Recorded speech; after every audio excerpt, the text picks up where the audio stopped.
Hi, and welcome to Wednesday at North Street Stained Glass Emporium. Today we're going to make mirrors, possibly a fish, at least mirrors and garden art. And we're going to get started on a magic wand.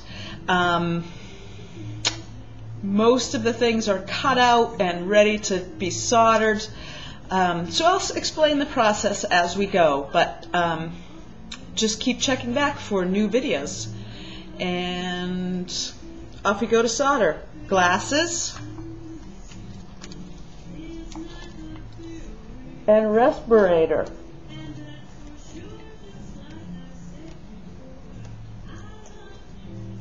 All we need is an apron and some gloves and we're all set.